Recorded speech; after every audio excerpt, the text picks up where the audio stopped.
Bienvenue sur Leadershift, le podcast qui fait bouger votre leadership. Bonjour, c'est Vincent. Bienvenue dans ce nouvel épisode de Leadershift. Cette semaine, deuxième épisode de la série sur la change readiness en bon français. Donc le fait de s'être préparé au changement.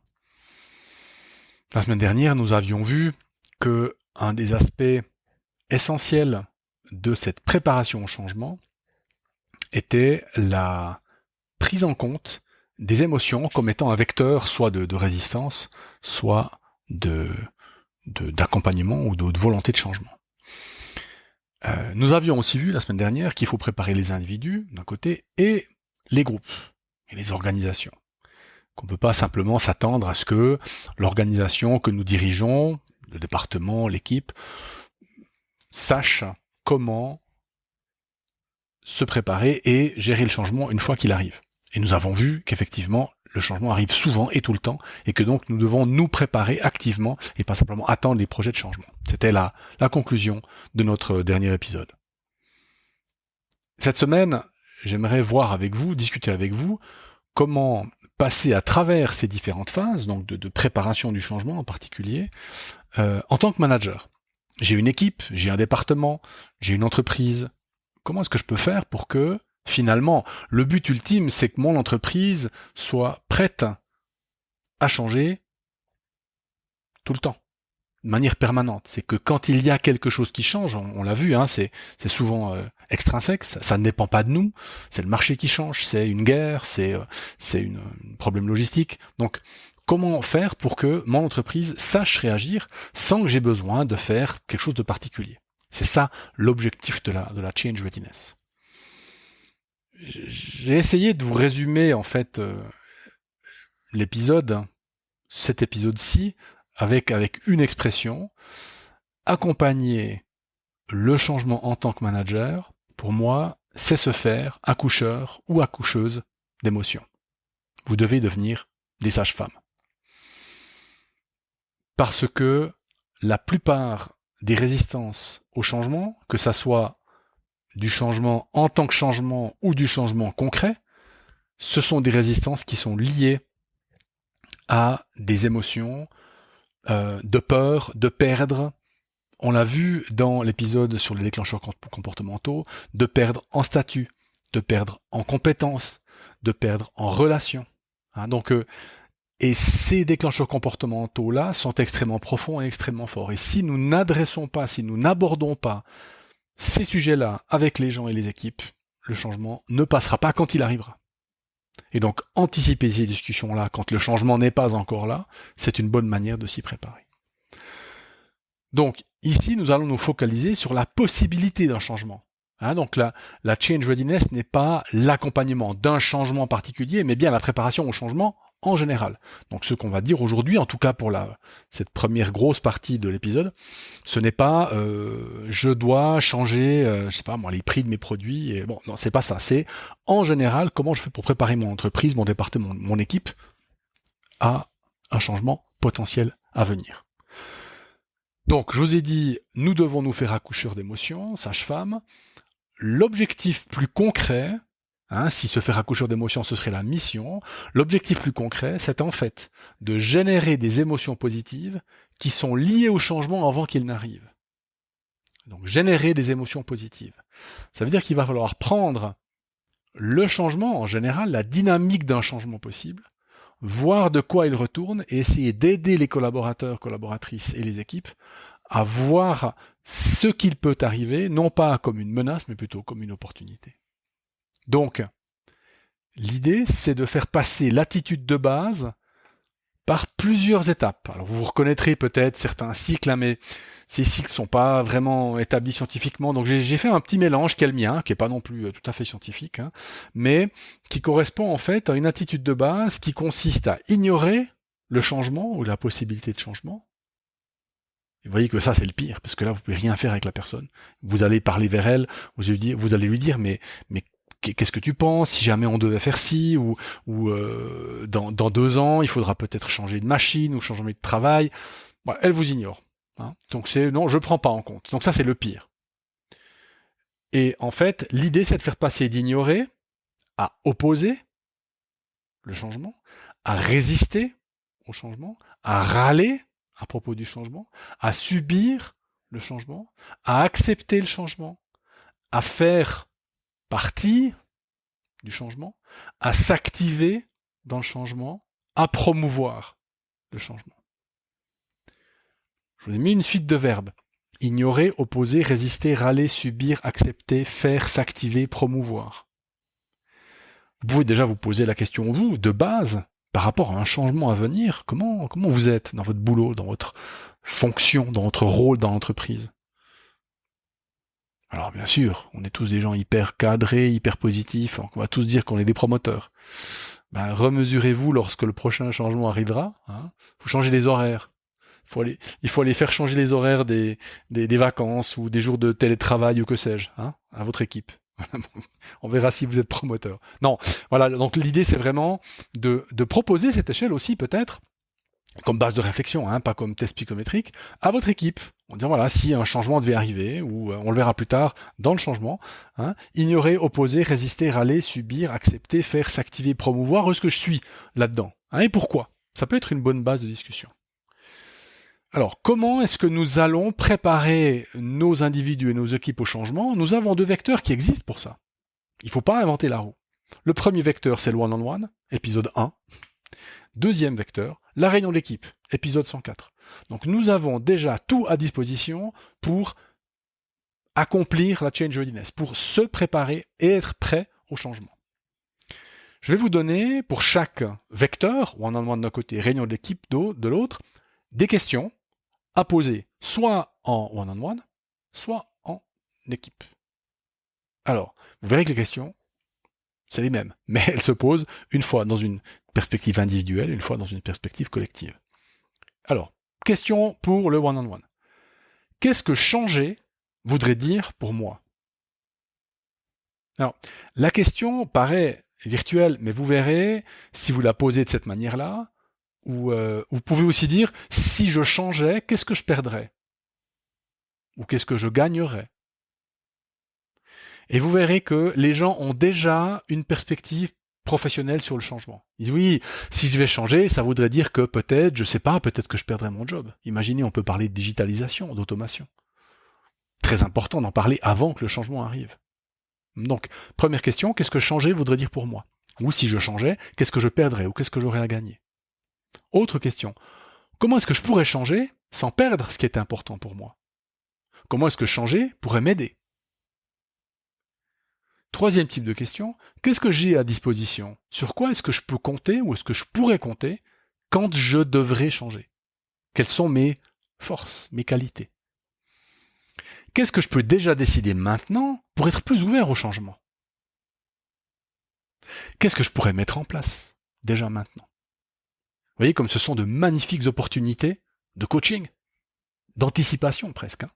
Parce que vous voyez que une fois que tout ça est créé au niveau de l'individu, alors déjà, vous allez créer des réactions émotionnelles collectives différentes, puisque les réactions émotionnelles personnelles et individuelles seront différentes, mais vous allez aussi aider les gens, les personnes à s'apercevoir, en particulier avec la question des forces, hein, sur quoi je peux compter, à s'apercevoir que finalement le changement, oui, ça peut être un danger, mais ça peut être une opportunité, c'est-à-dire que je suis pas obligé de me mettre en danger. Je peux voir le changement comme étant quelque chose qui peut m'aider à passer à autre chose. Ça, ce sont les questions en one-on-one. Alors évidemment, les questions à travailler en groupe, ce sont à peu près les mêmes. Qu'est-ce que changer voudrait dire pour nous en tant qu'équipe? Si nous changions, qu'est-ce que nous perdrions? Qu'est-ce que nous gagnerions?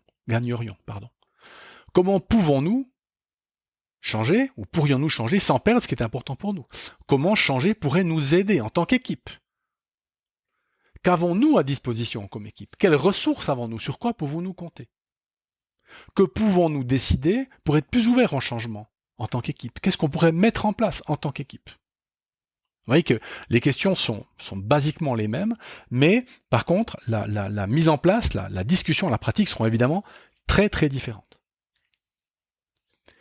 pour le travail en équipe, puisque la différence évidemment entre l'individu et l'équipe, c'est que dans l'équipe, vous aurez toute la dynamique qui va s'installer. C'est-à-dire que typiquement, imaginez que vous avez une équipe de 8 et vous savez que vous en avez 2 qui sont des vieux de la vieille, vous risquez d'avoir des effets de masse qui vont très très vite. Il y en a un ou deux qui font une critique, et puis tac, tout de suite, ça peut emmener le groupe dans une direction. Alors, c'est une information, hein. Si le groupe est pas prêt, le groupe est pas prêt. Il faut continuer à bosser. Mais pour que ça sorte et pour qu'on n'ait pas juste de beaux discours, moi je vous conseille, dans la réunion d'équipe en question, d'utiliser de l'imagerie, des petites scénettes, des couleurs, de la musique, enfin ça dépend, je ne sais pas dans quel environnement vous travaillez, du bricolage, hein, mais faut faire parler l'inconscient des gens, faut faire parler les émotions des gens. Rien qu'avec de l'imagerie, un photolangage, ça marche très bien. Si vous avez peur de ne pas pouvoir gérer cette dynamique, etc., info@coapta.ch. On vient volontiers vous aider pour faire la partie collective de cette préparation au changement. Pendant toute cette période, puis ça vous prendra du temps, hein, vous allez commencer ça avec les one-on-one, ensuite vous allez peut-être faire une première réunion d'équipe, voir comment ça marche, peut-être une deuxième. Pendant toute cette période de préparation au changement, il va vous falloir observer plusieurs choses. La première, c'est que vous verrez que dans votre équipe, vous aurez des gens que vous pourrez considérer comme des promoteurs. Vous vous souvenez de la chaîne, hein, on part de, que je vous dise pas de bêtises, on part de ignorer à promouvoir. Eh bien, vous aurez des promoteurs et des promoteuses. Ces personnes, vous devez les identifier et les valoriser dans ce rôle-là. Alors, valoriser, ça ne veut pas dire qu'on va leur donner une augmentation de salaire, mais ça veut dire que on peut leur dire, voilà, dans le one-on-one, écoute, je vois que tu as cette envie, cet appétit, cette curiosité par rapport au changement, eh bien, sache que je pourrais peut-être te demander de donner un coup de main à l'équipe, pas à moi, hein, à l'équipe, parce que de faire sage-femme avec moi pour les aider à accoucher dans le changement. Donc, identifier les personnes promotrices et les valoriser. Lors des one-on-one et des réunions d'équipe, faciliter l'expression émotionnelle. Ça veut dire aller chercher les émotions.